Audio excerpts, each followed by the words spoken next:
Merci beaucoup.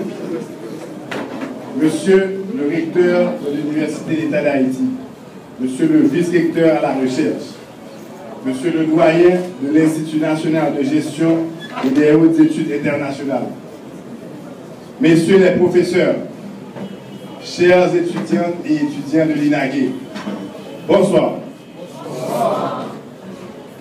Je tiens tout d'abord à remercier le rectorat de l'Université d'État d'Haïti et spécialement le doyen de l'Institut national d'administration et de gestion des hautes études internationales de me donner l'opportunité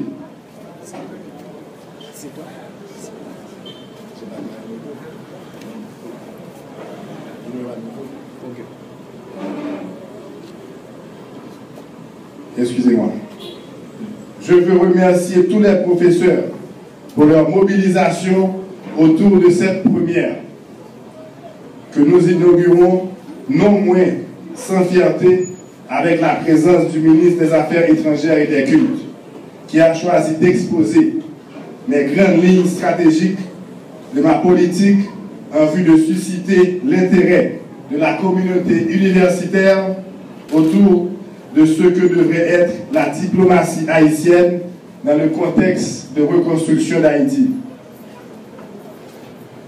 Comment ne pas saluer la présence des étudiantes et étudiants pour l'accueil courtois, non seulement dont je suis l'objet, mais pour qui j'ai une attention particulière. Votre participation est sans contexte significative et témoigne de votre souci pour le présent et l'avenir de la diplomatie haïtienne. Chers professeurs et étudiants, n'en déplaise à vous, je voudrais d'entrée de jeu vous dire que je ne vous ferai pas un exposé académique avec toute la complicité technique de spécialistes des questions de relations internationales et d'histoire de la diplomatie haïtienne. Plutôt, je suis venu humblement dialoguer avec vous une démarche de rencontre institutionnelle dont j'estime importante entre l'université et la chancellerie haïtienne. Je suis venu ici pour établir de manière symbolique le contact avec l'université et saluer le rôle imminent et important que joue l'INAGE dans la formation des cadres de la fonction publique. Il est essentiel de promouvoir la fonction de l'université dans son rôle traditionnel d'espace de réflexion critique, de production intellectuelle et de transmission du savoir. Le ministère des Affaires étrangères, même s'il n'a pas un droit de regard sur le fonctionnement de l'université, collabore avec le rectorat et le ministère de l'Éducation nationale au niveau de l'homologation des diplômes pour les étudiants qui doivent continuer leurs études à l'étranger. Je profite pour m'adresser aux autorités académiques que, s'agissant de la régulation des diplômes au niveau de l'enseignement supérieur, pour la protection des années d'investissement des études faites par nos étudiants, souvent dans des conditions difficiles qui préoccupent mon administration. Je pense qu'il est important de protéger la qualité de nos diplômes à l'étranger. Il est navrant de constater que certains dossiers de cours et de notes des étudiants sont mal présentés, ce qui fait perdre aux étudiants la possibilité d'obtenir dans certains cas l'équivalence pour des cours déjà suivis. C'est une situation qui cause souvent, et avec raison, beaucoup de frustration. Je me permets en ce sens de lancer un appel aux autorités académiques et offrir la collaboration du ministère des Affaires étrangères pour aider et faciliter nos étudiants. Diplomatie et souveraineté politique pour sortir de l'ingérence vers une diplomatie d'affaires est un sujet d'une extrême importance. Comme nouveau ministre de cet important ministère, je viens communiquer et partager avec vous ma vision de la diplomatie haïtienne dans le contexte de la reconstruction d'Haïti. La nouvelle vision politique de la diplomatie haïtienne se veut une diplomatie d'affaires. Ce concept de diplomatie d'affaires n'est pas nouveau dans les relations internationales. En effet, des pays comme le Mexique, les Philippines, le Singapour, le Brésil et la Chine ont déjà opérationnalisé ce concept dans leur politique de développement économique. Cependant, en Haïti, c'est la première fois, au risque de me tromper, que le concept de diplomatie d'affaires énoncé par le chef de l'État au cours de sa campagne fait sa rentrée dans le discours politique avec tant d'emphase et d'insistance comme axe stratégique de relations internationales.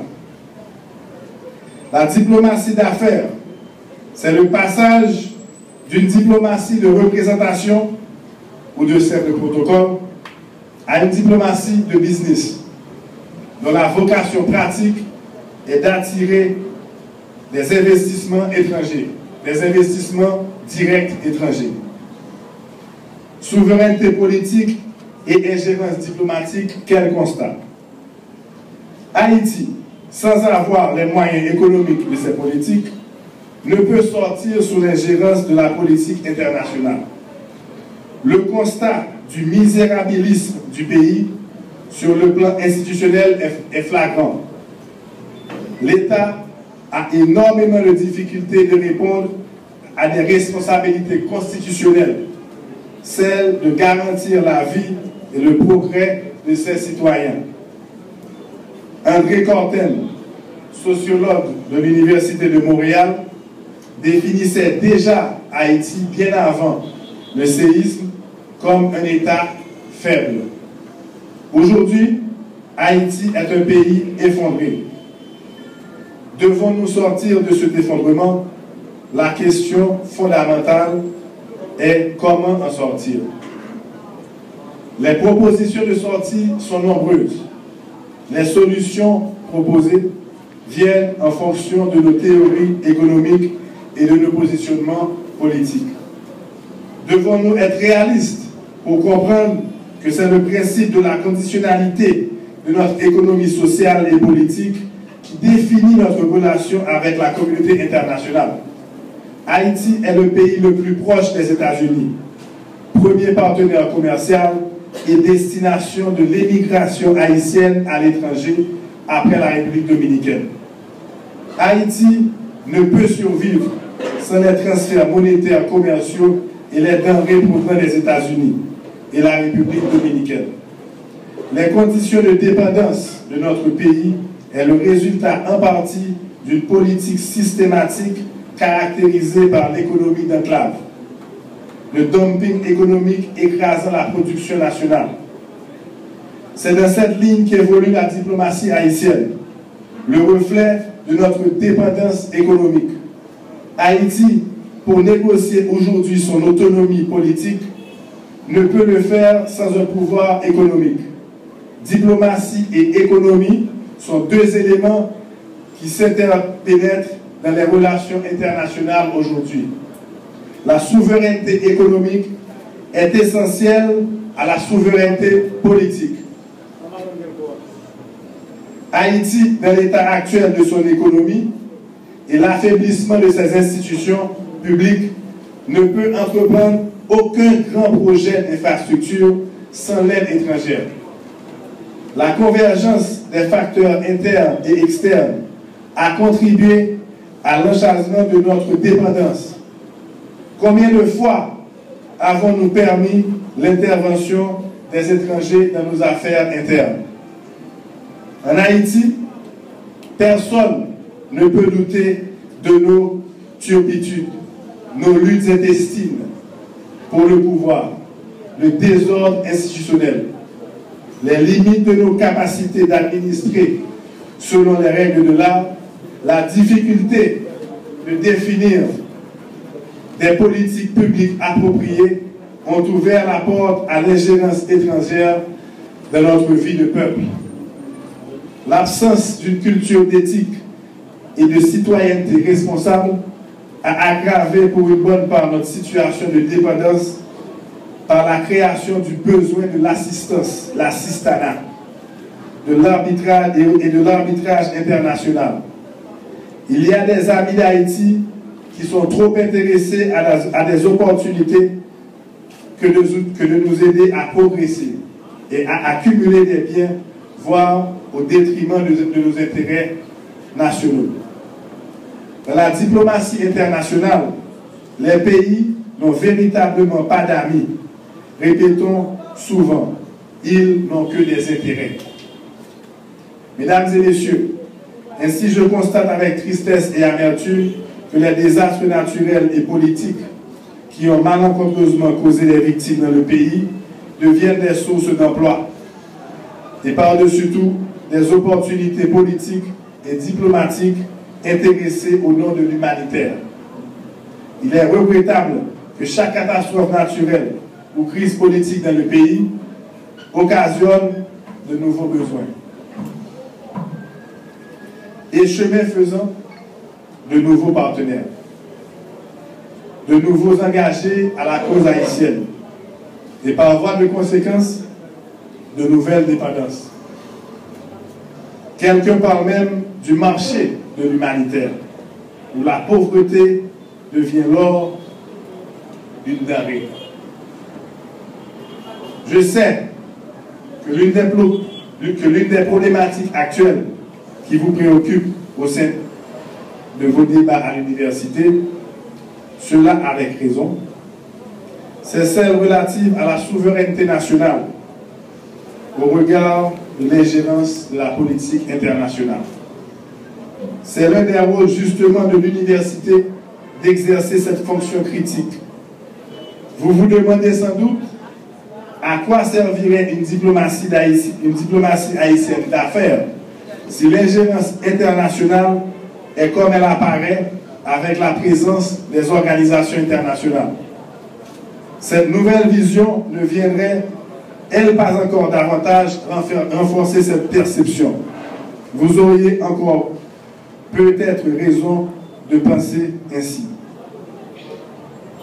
À cet égard, le livre d'essais critiques du professeur Sauveur-Pierre-Étienne, titrant « Haïti, la République des ONG », illustrerait bien l'impact politique des organisations internationales dans le développement socio-économique d'Haïti. Le livre semble suggérer que nous sommes une nation sans État. Nous ne sommes plus une république, une nation souveraine, sinon celle des organisations internationales. Alors que bien vouloir vraiment signifier dans ce contexte cette diplomatie haïtienne. Les ONG n'auraient-elles donc pas tendance effectivement à se substituer à l'État? Je n'ai pas toutes les réponses et je n'ai pas les réponses tout de suite. Mais ce sont des questions que je me pose comme vous. Et je vous demande d'y réfléchir. J'ajouterai également cette question à savoir, les ONG ne représentent-elles pas une forme moderne et pratique de diplomatie étrangère en Haïti? Autrement dit, les ONG ne seraient-elles pas conséquemment orientées en fonction des intérêts de leurs pays respectifs? Comment pourrait-on appeler cela humanitaire ou diplomatie? L'humanitaire et la diplomatie ne sont pas deux concepts exclusifs. Nous croyons que la diplomatie, quand elle est bien gérée et orientée dans le respect des valeurs et des normes éthiques des relations internationales, peut jouer un rôle non moins significatif dans la vie politique d'un peuple. Nous devons réfléchir sur nos limites et nos capacités en matière d'investissement et création d'emplois.